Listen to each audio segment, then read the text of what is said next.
All right, everybody, welcome back. Season 5 premiere of Difficult Conversations by Supply the Why. If you haven't been here before, I'm Dean Jenkins. I'm the host. And tonight, this is the way to kick off any season. We got a real American hero with us tonight. We're joined by Detective Mario Oliveira, who's retired.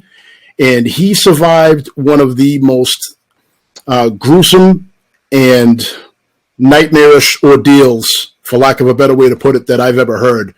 And he's here to share his story and share everything that he went through with all of you. My hope for tonight is that I know a lot of police officers in the Massachusetts and New England area have seen the show before and have seen and maybe even seen Mario talk in person. But my hope is that a lot of people that aren't in law enforcement also join us tonight, and that those of you in law enforcement, you share this show with your non-law enforcement brothers and sisters so they can get a better feel and a better flavor for what's at stake every time that we suit up and hit the streets. So without further ado, I'm going to go ahead and bring Mario on, and he's going to tell you a little bit about himself and how he's been rolling. Mario, how you doing? Good evening, sir. Thanks for having me on. Hey, it's an honor for you to come and join us. We are we're so blessed and so happy to have you. Tell us a little bit about yourself. What have you been up to, and what were some of the highlights of your careers? Sure. I was on the job for about close to 17 years.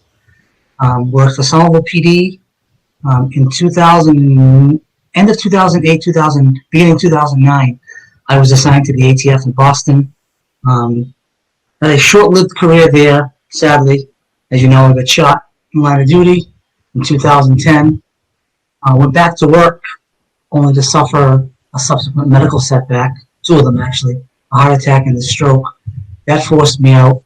I've been involved in some nonprofit work, one being COPS, Concerns of Police Survivors. I've been involved with them for 22 years since I got on the job. And as of late, since 2012, I founded another organization called vipo, Violently Injured Police Officers, where my partner and I, Bob DiNapoli from Woburn, we actually assist those that are permanently injured. We're working with legislators to try to make some new laws to give them some benefits. I'll get into that later on in the show. Mario, it's amazing what you've been doing. A lot of people would have went through what you went through, and they would have said, you know what, I've done my time. I don't want to hear about it, talk about it, think about it. But what did you do? You dove right back into the deep end of the pool, and you just got right back in there. And you're trying to help those of us that are still out there trying to fight the good fight. So we appreciate you. So what I'm going to do for those of you, just to give you a little flavor, is just show you a quick video that'll give you a little taste, and then Mario's going to go into it and fill in a lot of what we're all here to see. So stand by.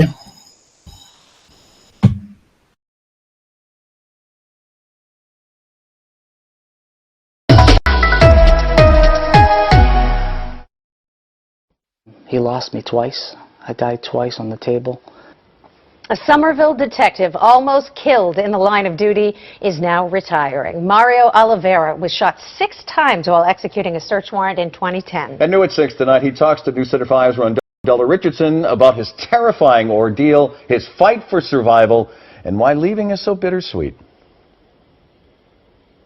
Despite the chronic pains and discomforts every single day, I'm glad to be alive and be able to play with my kids. Detective Mario Oliveira put in 15 years and 2 months as a Somerville cop.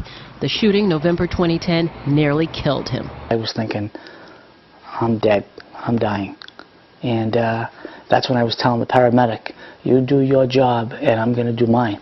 You keep me alive and I'm going to fight to stay alive. I was actually shot 6 times from what the doctors told me, but they went from 3 to 5 to it's actually 6 times. I got shot once in my forearm that went out the back of my elbow, twice in my chest, and 3 in my stomach.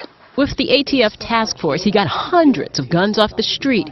He is the highest decorated officer. This, the first week of retirement, bittersweet at age 45. I have a bullet in my back and some bullet fragments in my stomach and permanent nerve damage in my arm and my hand. And then I suffered a heart attack after I went back to work. And I figured that was my body telling me time to quit. Oliveira was the first to the car door to confront a known gun dealer during the shooting 4 years ago. After surviving the shooting, the suspect's associates made threats on Oliveira's life. Some of the people wanted to finish me off. In retirement, he's deeply devoted to talking to cops and helping departments cope with grief. In Somerville, Rondella Richardson, WCVB News Center 5.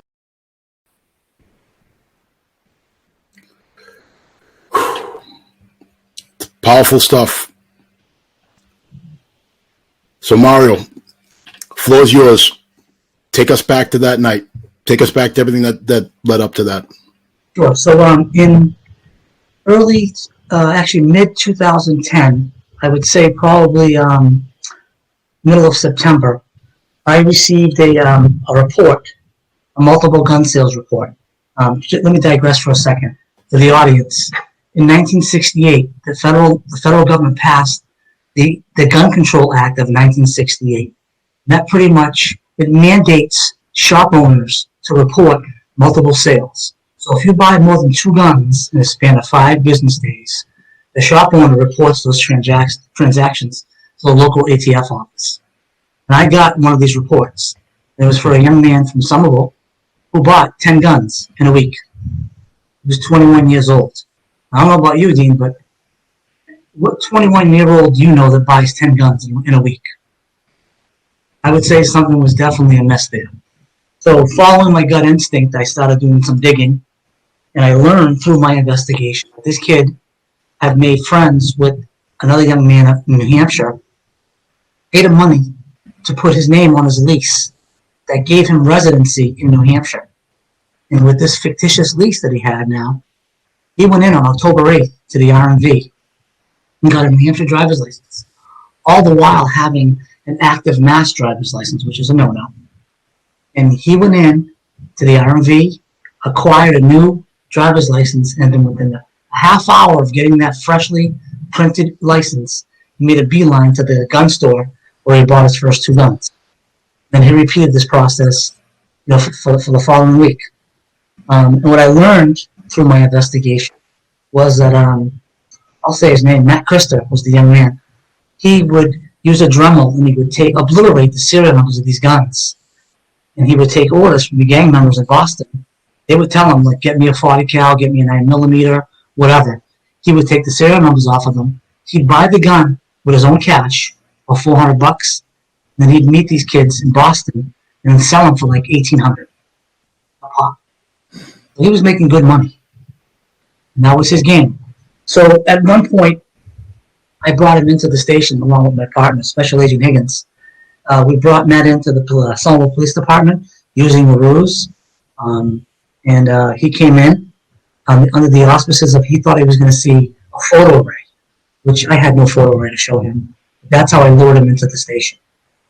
At Buffalo, So that's what a ruse is, just so for people that aren't in police work. A ruse is a tactic that we use in law enforcement where we can lie to the public and lure them into the police department so we can talk to them about an incident.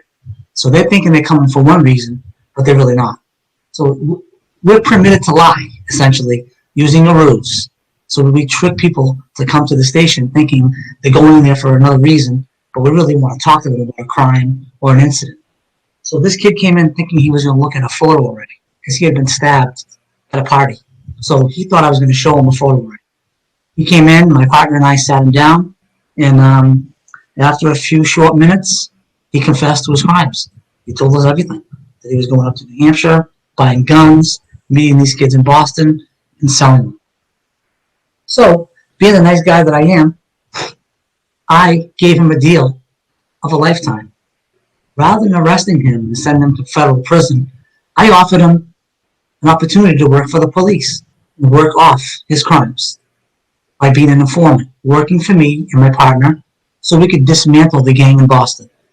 Well, what we do at the ATF is we would give this kid guns with no firing pins, real guns. He would sell them to these criminals, and we would watch the whole thing and come in and arrest everybody.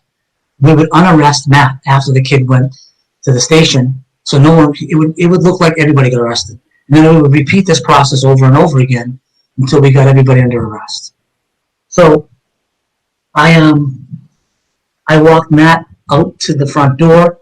He hemmed and hawed for a little bit. He said he was going to work, and he wasn't going to work, and then he was crying. And I looked at him as one of my little brothers. You know, I have 6 brothers, and I felt bad for the kid. I really did.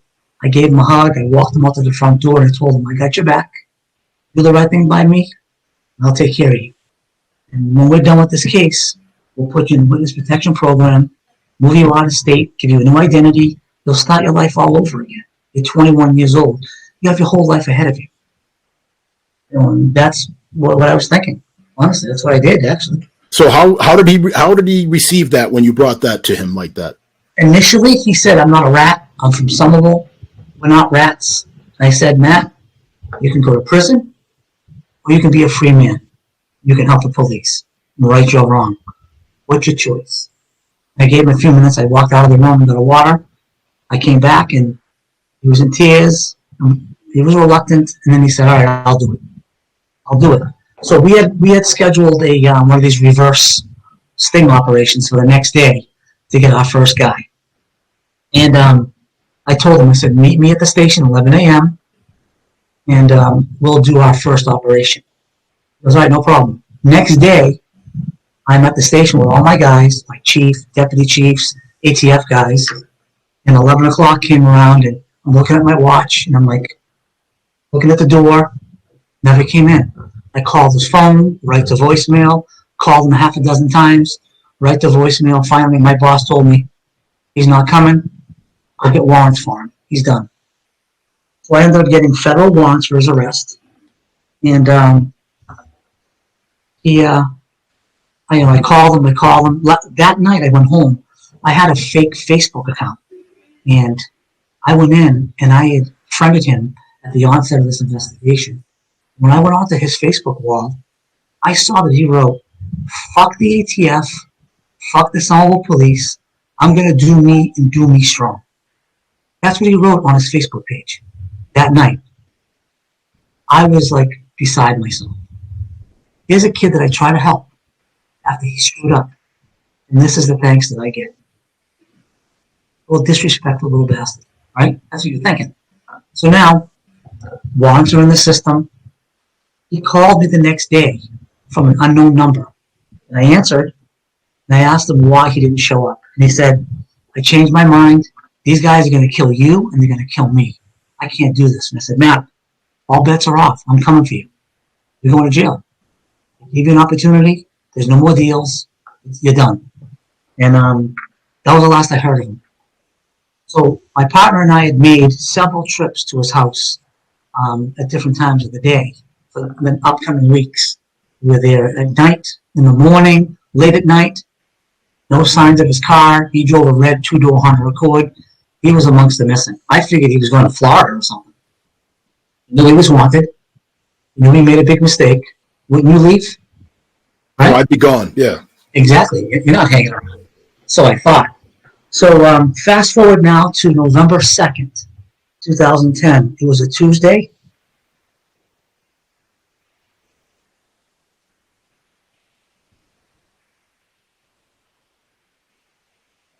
It was election night. I had a detail that morning. And my plan was to work a detail and work a night shift with Brian and just go home. That was my plan. I remember just leaving my door, didn't say goodbye to my wife or my son, because I was in a rush like we always are as cops, right? We're always banging out details, going to our shift, back and forth. And I remember just leaving because I was in a rush. I worked a detail. I got signed out a little earlier than usual. I called up Brian. I said, hey, I'm out. I'm going to go to the station, work out a little bit. I'll shower and change there, and let's meet up in the lobby around 4 p.m. So Brian said, yeah, no problem. I'll meet you there. So everything worked out in a timely fashion.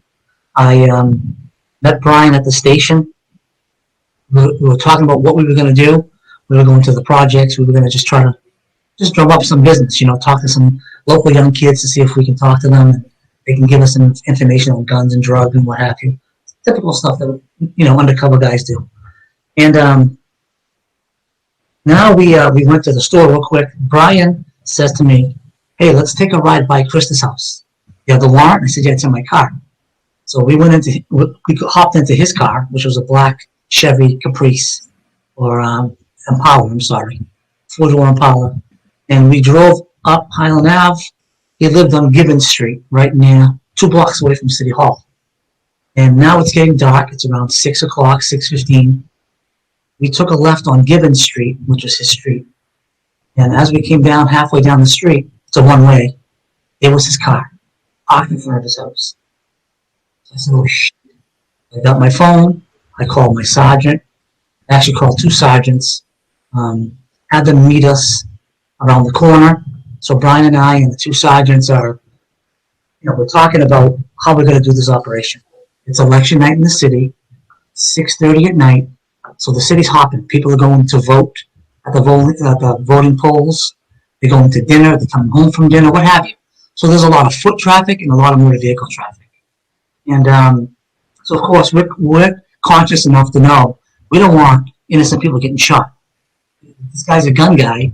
Potentially, who knows? And so the plan was we were going to wait him out. He was going to come out of his house. I'm in a parking lot across the street. Some bushes for cover, and a little opening, a little driveway opening you can fit a car in. So the plan was I'm going to come through the bushes across the street, and when the kid turns his back to go into his car, I'm going to go from behind and hit him, get him to the ground, and cuff him up. Brian is going to come up the one-way street the wrong way in his unmarked car with no headlights. And he's just going to hit his bumper and box him in. My 2 sergeants are going to come up the street and be my backup on foot. And then I had a detective at the top of the street in case Matt put it in reverse and try to leave the other way. He would block his exit point, I should say. So now, we agreed upon this last-minute operation, 6:30 at night. Again, very, very busy. As soon as we said, yeah, let's do this, I remember looking over my shoulder through the bushes, and I saw his porch light come on. He was in the doorway. He was wearing a black, puffy, down jacket with a backpack strapped around his shoulder. He was waving to somebody in the house. I couldn't see who it was from my distance, obviously. There was somebody in that house with him. I later learned that it was his mother. So now, I'm walking away from my guys. I grabbed my handheld radio that was in my pocket. I just said, guys, that's our target. Everybody get ready to move in. Those were the last transmissions you heard me say on the radio that night. So now, I make it to the edge of the bushes, and he comes out of his door, his yard, and he's walking really, really fast, faster than I expected. And he made it into his car. Now, I'm going to stop there for a second because I want your audience to know. I know these streets like the back of my hand. It's dark out. The last thing I want is a foot pursuit. Because what I don't know are the backyards. I don't know who's got trampolines, broken fences, kids' toys, dog poop. I mean, cops bust their knees and get hurt really, really bad having foot chases at night, lifted, uneven sidewalks, you name it. You don't know where a sidewalk begins, where it ends, fire hydrants. I mean, there's so many different obstacles. You get hurt really, really easy. So again, I'm trying to avoid a foot pursuit. I want the element of surprise. So like I said, he made it to his car before I can get to him. So as soon as he opened the car door and he shut it, I made a quick beeline, gun in my hand, my badges out, I had a Nike nylon hooded sweatshirt. Mm-hmm. And I made it to the car door. I opened the door. I grabbed him by the neck. I get my gun to his head, and I'm giving him commands. Get out of the effing car. Get out of the effing car right now. You're under arrest. He grabs my wrist, and he's trying to get me off of his throat, and he's looking at me, screaming at the top of his lungs, saying, fucking shoot me, fucking shoot me, fucking shoot me. And at that point, I remember, with the adrenaline, I'm jamming my gun on the side of his head, trying to rip him up, because he lifted his ass off the seat, and he stretched his legs, so it made it really difficult for me to rip him out. And right at that moment, I saw my slide halfway back on my gun. And I looked at it and I said, oh shit. I was thinking to myself, if my gun goes off and this kid's unarmed, I'm the one that's going to jail. I'll lose my job. So I eased up off the gun, still holding onto his neck, and at that moment I heard my sergeant screaming my name. And I looked over the roof of the car to see what he wanted. He was yelling, Mario, Mario, Mario. And I looked up to see what the hell he wanted. And when I looked back down, all I saw was flashes. Boop, boop, boop, boop, boop, boop, boop. 6 rapid shots. And I took the impact of these rounds less than 2 feet away, still with my hand on his neck. And I fell out of the car. I landed on my ass. I remember just looking up and looking at him. My brain was working. I was telling myself, get the fuck up and run. Get cover. Get behind something and shoot him. Get behind, but I couldn't move. I felt paralyzed. I remember everything was echoing. I heard immediate rapid gunfire. Pop, pop, pop, pop, pop, pop. Pop, pop, pop, pop, pop. It was like it wouldn't stop. It was like someone had a machine gun. And was just firing off rounds. And at some point, as I'm hearing all these echoing shots, I felt someone grab me by the collar of my sweatshirt and my t-shirt and lift me up off the ground. And I looked. It was Brian Higgins, my partner in the ATF. Thank God he had military experience. He did some time overseas. I think it was Afghanistan. So he saw battle. He had the wherewithal to leave his post behind the car. He grabbed me and he was shooting into the car. I remember seeing everything in slow motion. His shell casings were coming out of his gun in slow motion, one by one, and my eyes were following it. And then I felt he dragged me across the street. And he left me like under a parked car. And I was on my side. I'm hyperventilating. My heart was in my throat. And I could feel blood gushing out of me, all up my upper torso. And I was panicked. I was scared shitless, to be honest with you. So I'm on my side, and I can see the kid in the car. He's playing chicken. He's looking over the steering wheel, playing chicken with the cops.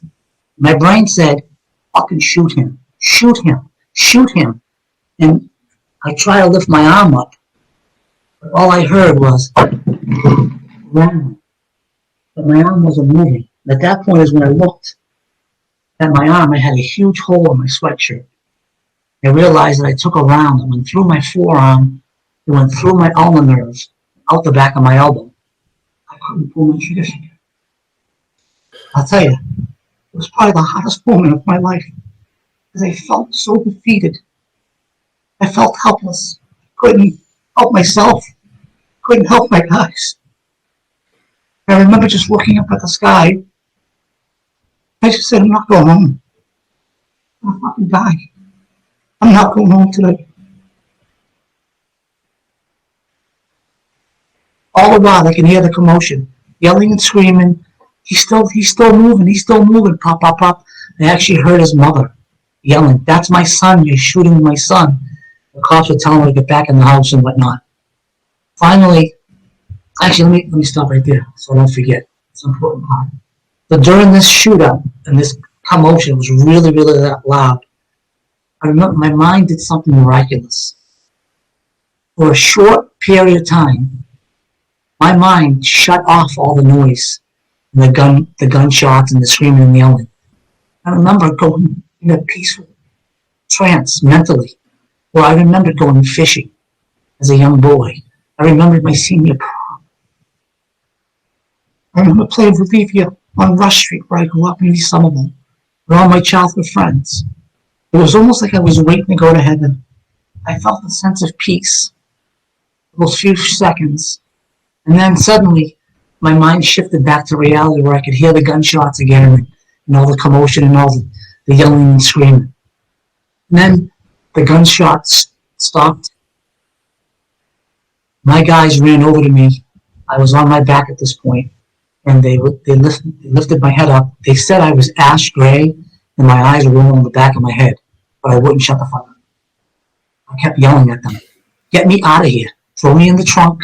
Throw me in the back seat. Get me the fuck out of here because I'm going to bleed out. I've lost a lot of blood because I felt the blood oozing out of my stomach and out of my chest. And at that point is when Joe McCain, who was my sergeant, he was right in my face. I hate coffee. I don't drink coffee. And all I could smell was a stinky coffee breath. And I remember grabbing him by the shirt, and I pulled him close to my face, and I said, Joe, don't let me fucking die. don't let me die. I got to get home to my boy. My son Drew was only 3 at the time. I said, don't let me die. I got to get home to my son. Don't let me die. And he said, brother, stay with us, keep breathing, keep talking. He told me afterwards that when he laid me down, he walked away and cried like a baby because he figured those were the last words he was ever going to hear out of my mouth. It was the way I looked. He actually sat down, put his gun by his feet. So one of the senior officers who had showed up told him, get your shit together, Joe. Neighbors coming up with their phones and they're recording people. Let's go. The cavalry's coming. So here's a grown man, 30-year veteran, who pretty much fell apart at that scene. But, had no fault of his own. He just saw he was about to see his friend die, take his last breath. So he thought. So now, the paramedics finally came. They put me on the gurney, on the stretcher, and they were rushing me to the back of the ambulance. And I remember this distinctly. My deputy chief, Paul Upton, had arrived on scene at that time. And as they whisked me by them, I heard him ask one of the paramedics, how does he look? And I heard the paramedic say, I don't think he's going to make the trip. Imagine hearing that, Dean. Pretty much, he's a fucking dead man. I heard that. I heard them say, I don't think he's going to make the trip. And I'll tell you, that fired me up like you wouldn't believe. In my mind, I had so much strength and anger, I could have lifted that bar off of that stretcher. That's how pissed off I was. Now I'm in the back of the ambulance, and I'm yelling at the paramedic who was treating me. Do your fucking job, and I'm going to do mine. You keep me alive, and I'm going to fight to stay alive. I got to get home to my son. My son's 3, and he needs his father, and I got to be there for him.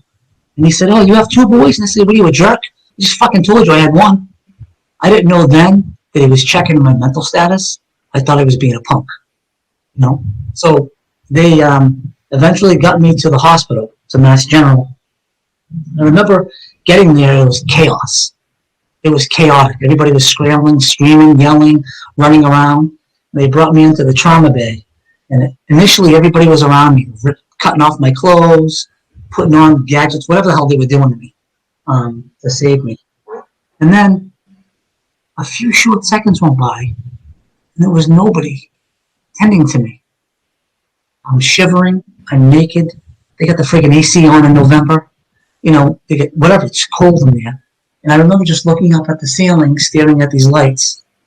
But I felt a presence over to my left. Someone was just standing there, watching me. They were in a white, the nurse's outfits. What do you call those things? The nurse's station?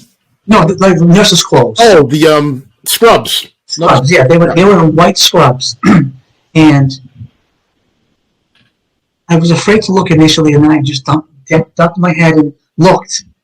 And I saw who I described was an older woman, like 65-ish years old. She was kind of stocky and chunky, short. She had big circular round glasses. And her hair was pulled back in a tight bun. And this nurse walked over to me. And with one hand, she lifted the back of my head up. The other hand, she was massaging my forehead. She kept telling me, you're going to be okay. You're going to be okay.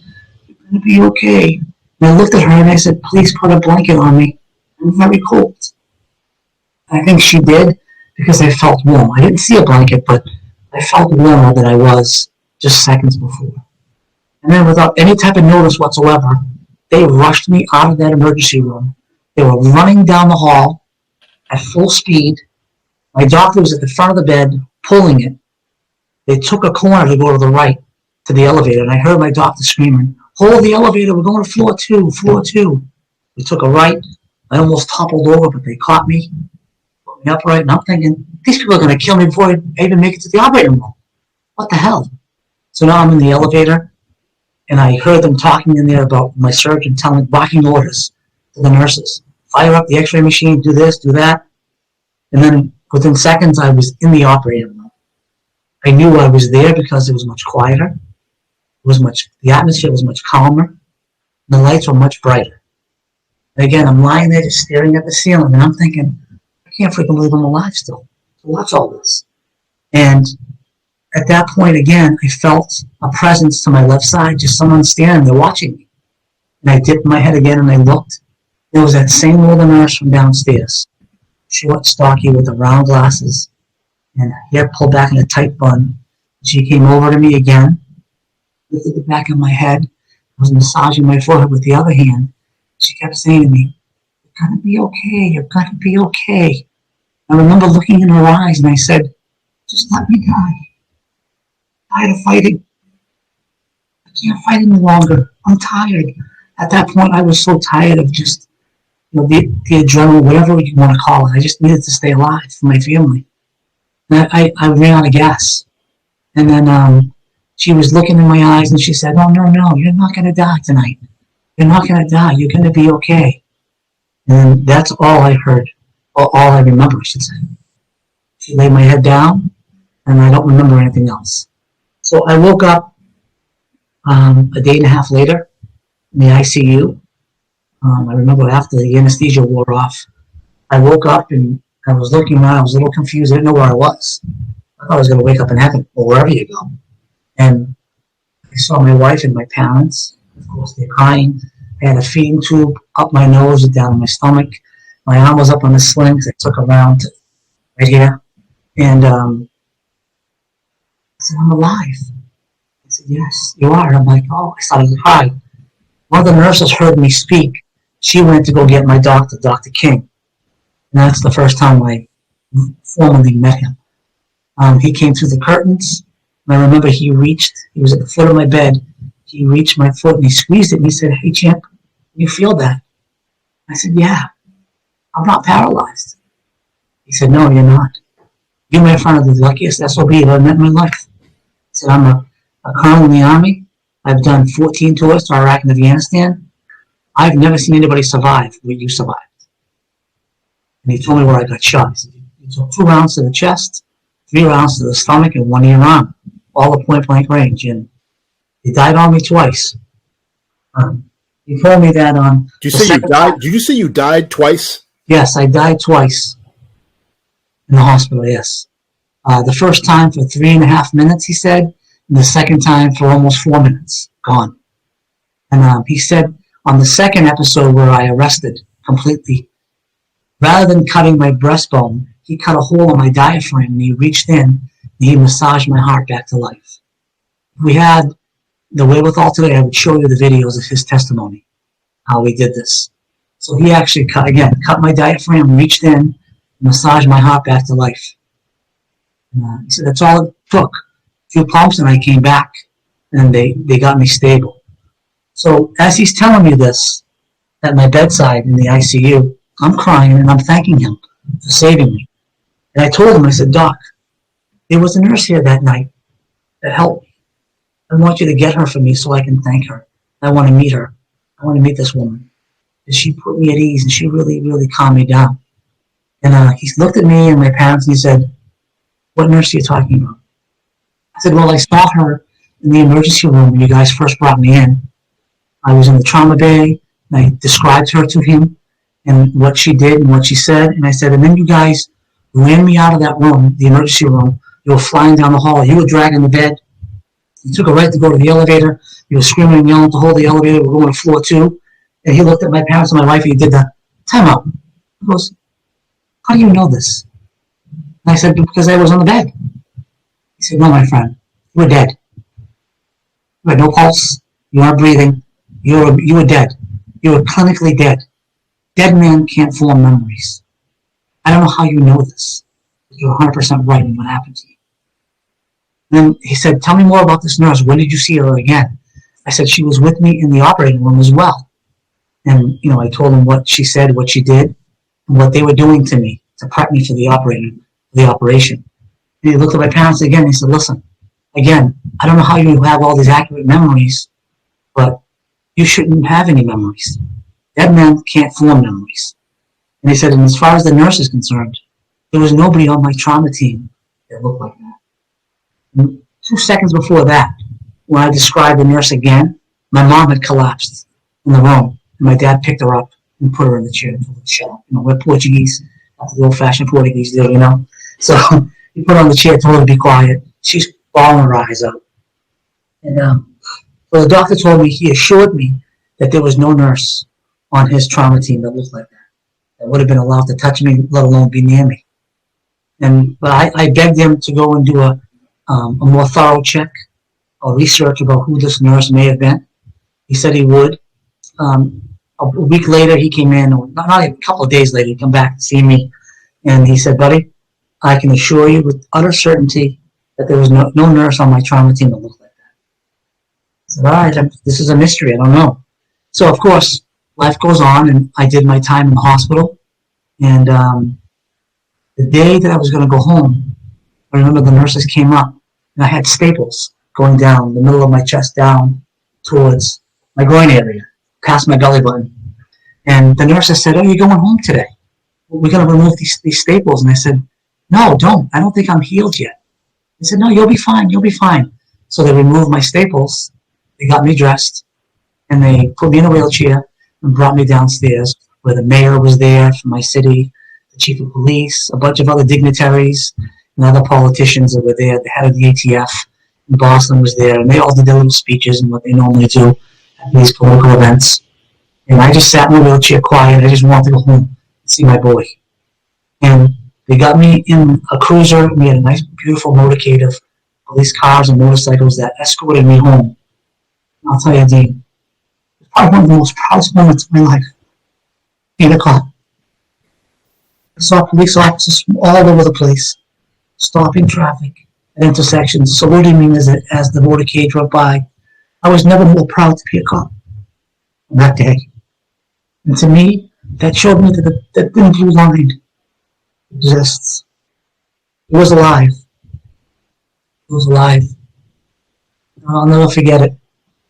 And I made it home. I lived in Billerica at the time. And my mom was at home cooking for an army of officers who were going to be bringing me home. And we pulled up in front of my house. My boy's at the door, screaming and yelling of joy, jumping up and down again. He's only 3.5. "Daddy's home, Daddy's home, Daddy's home." I walked up my walkway very gingerly with a cane, excited to hug him for the first time in almost a month. And when I opened the door, I leaned over to hug him, gave him such a squeeze and a kiss. When I stood up and I walked into the foyer of my house, I felt wet in my stomach, so I reached in under my sweatshirt and pulled out my hand. It was full of blood. So when the officers that were there lifted my sweatshirt up and my shirt, my stomach had come undone and my guts were hanging out.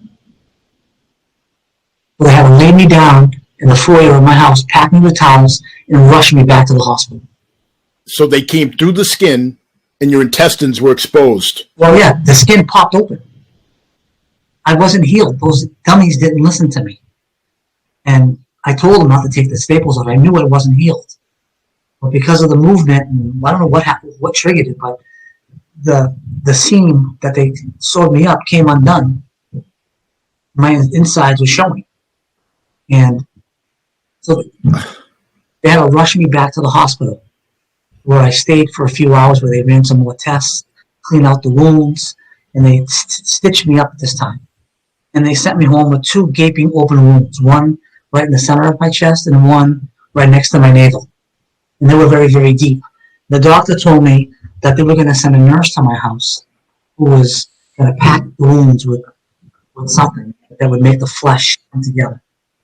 Otherwise, he said, the skin would heal, but people would be able to poke their fingers inside my body. And I told him, okay, that's fine.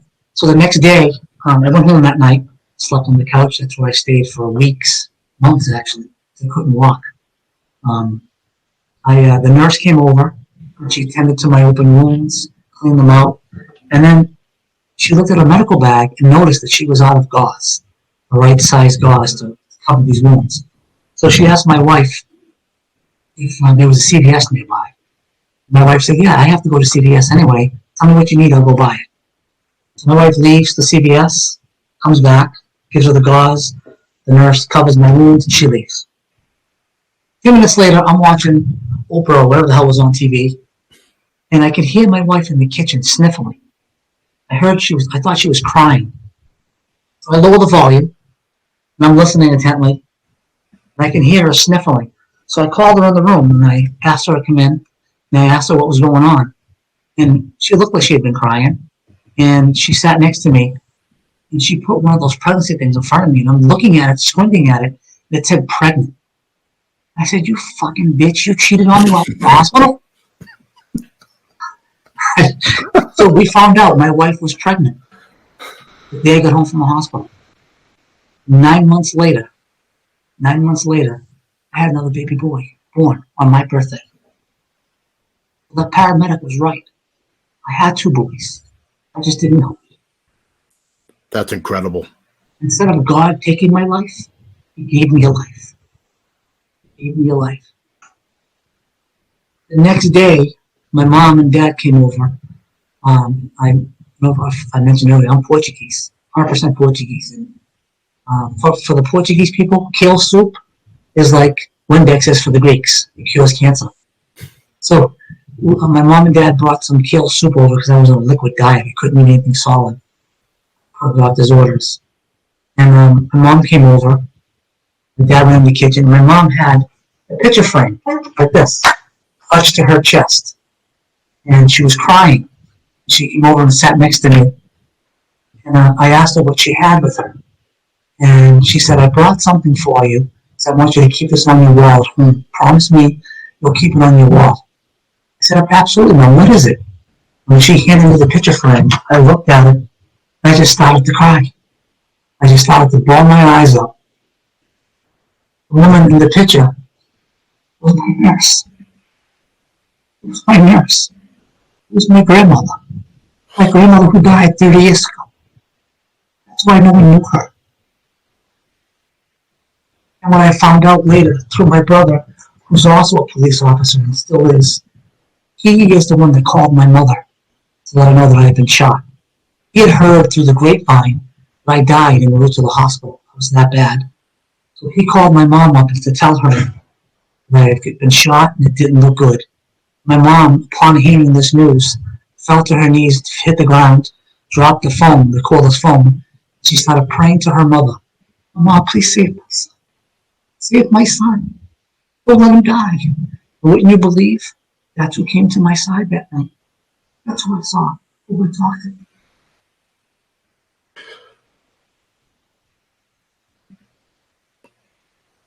Speechless.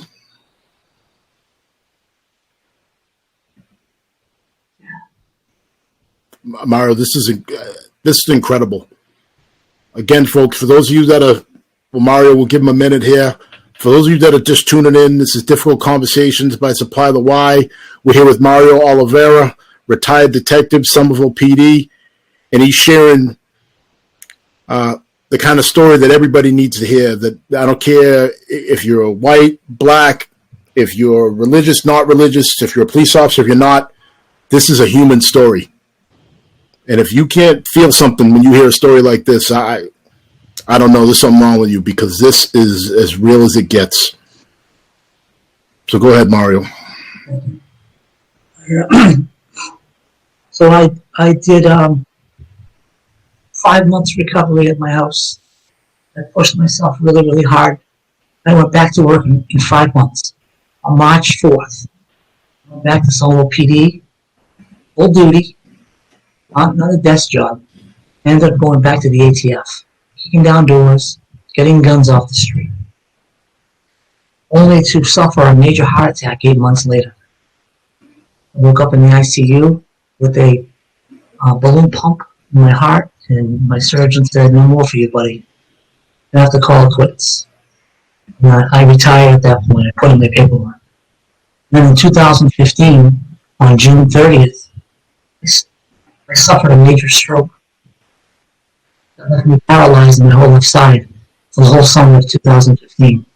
I spent the whole summer 12 in rehab, learning how to walk, talk, feed myself, yada yada.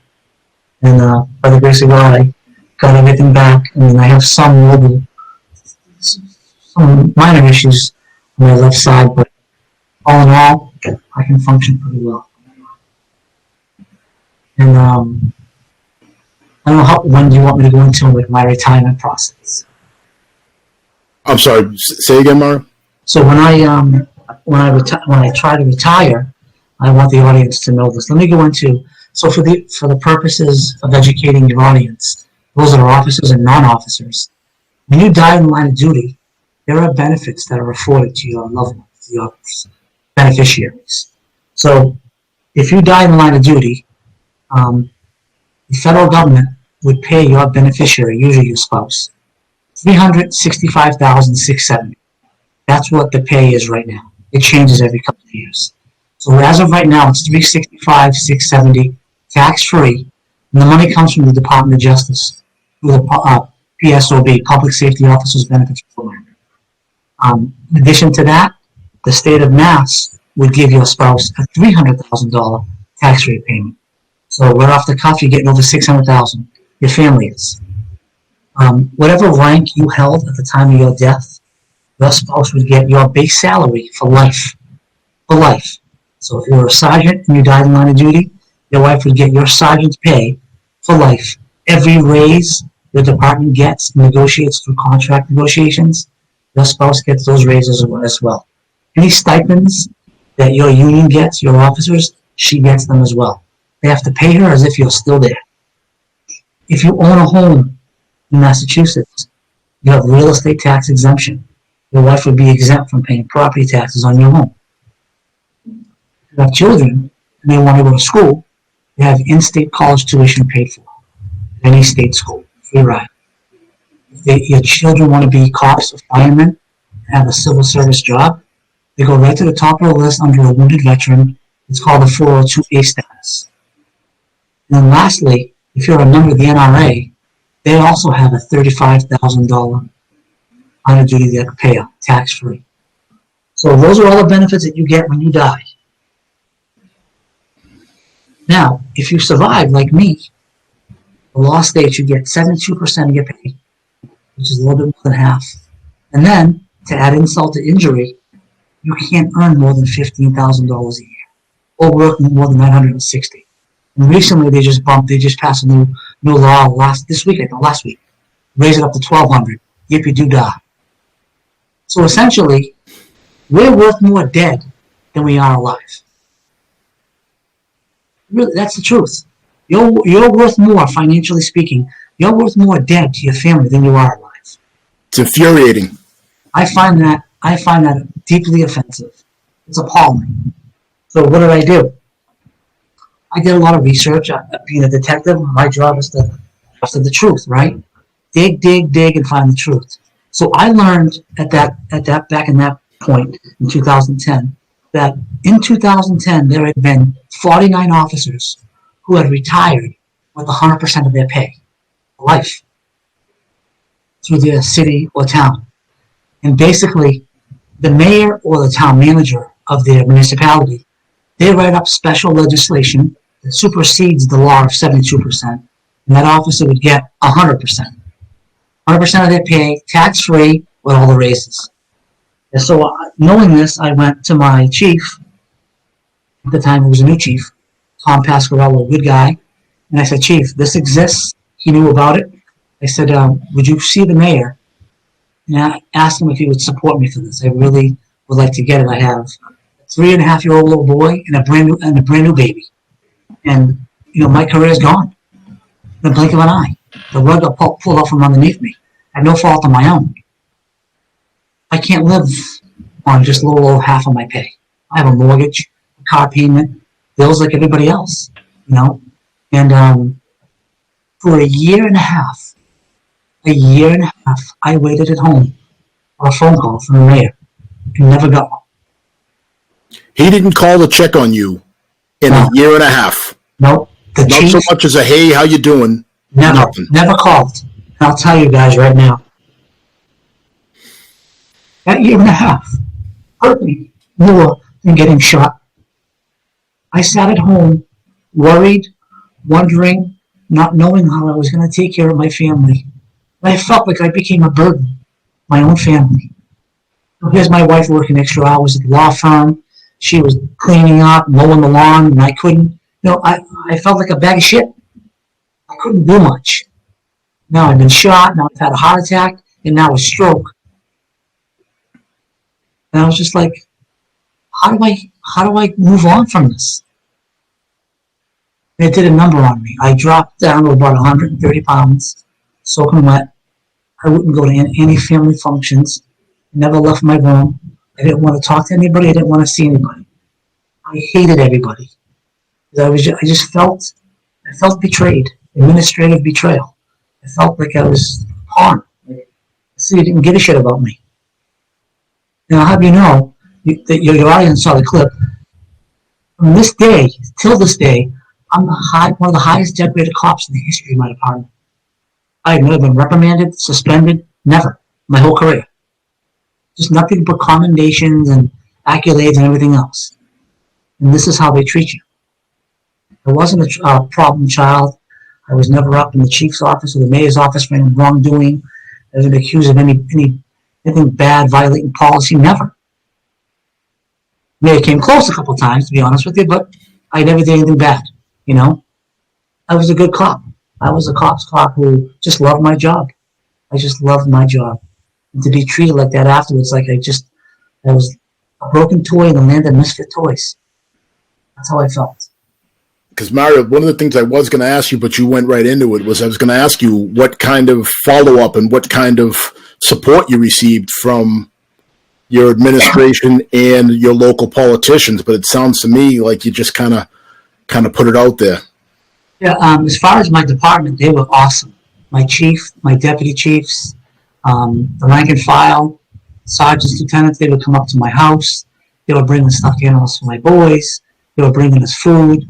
The folks at the ATF were phenomenal. I mean, the police families, as far as our departments, the agencies, they were the best. The one that really got me good was the community of Somerville. People of Somerville, the little kids who would mail me cards, well wishes. They were sending me edible arrangements every day. I felt I could have started my own warehouse of edible arrangements. That's how much I got. 3 times a day, people were delivering edible arrangements and food to my house. So the community, the outpouring support of the community was phenomenal. I only wish it was like that now. It's travesty what's going on. And that's for later on, but we'll have you back to talk about that another time. Yeah, the community was phenomenal. I can't thank them enough. The school children, the teachers, the residents of Somerville, they were phenomenal. I will never, ever forget their graciousness and their support. So, Mario, we're down, believe it or not, we got about 7.5 minutes left. So why don't we move into something that's super positive, because you're doing some great stuff. Tell us about Vipo and New England Cops, if you can sum that up in about 5 minutes or so. Sure. So after waiting a year and a half, I had the late Senator Ken Donnelly, God rest his soul. He came to my house and he helped me and went to go see the mayor and finally got my retirement pushed through, the special legislation. So I did some thinking and I said, you know what? God gave me a second chance here on earth. I'm going to do something good with my life. And I started an organization, a nonprofit, called Vipo, Violently Injured Police Officers, along with my partner from Woburn, Bob DiNapoli, who was also shot and went through a very similar ordeal with his mayor. And Bob and I have legislation pending up at the State House that, if passed, it's going to provide benefits to those that are permanently and violently injured. Small and very narrow window. It's not for the guy or gal that busted their knee. They have to be shot, stabbed, run over by a car or a truck, explosive device, hit with a blunt object. If that's passed, it's going to be 100% of your pay, tax-free, up until you reach the age of 65. Your medical bills are going to be covered by the town or the city. No income restrictions on your earnings, so you can actually earn and provide for your family once again. Okay? That's huge. So those are the benefits that you get if this is passed, if you're permanently and you can't come back to the job. It'd be a violent act. How can people support you? How can people bring more awareness to that cause? They can reach out to the state senator or state representative and let them know. Senate Bill 1644 is up there. Senator Bruce Tarr is the lead sponsor, and the other sponsor is Senator Cindy Friedman. So those two senators, one's a Democrat, one's a Republican. We have bipartisan support, but we need more support. Last year we came really close, but then COVID hit us and they shut everything down. we had a really good chance of passing this thing last year. And I'll tell you right now, law enforcement needs a win. We need a win for the good guys. We're getting killed every day out there. And I mean that. We are getting lambasted by the media and some politicians, and we're like the bastard children right now, and that's not true. It's just not fair. We need a win. We need some protections. Because we're the people that stand between evil and good. No one else has the guts to do it. We're the special ones, chosen by God to stand on that front line and battle these devious people. 100%.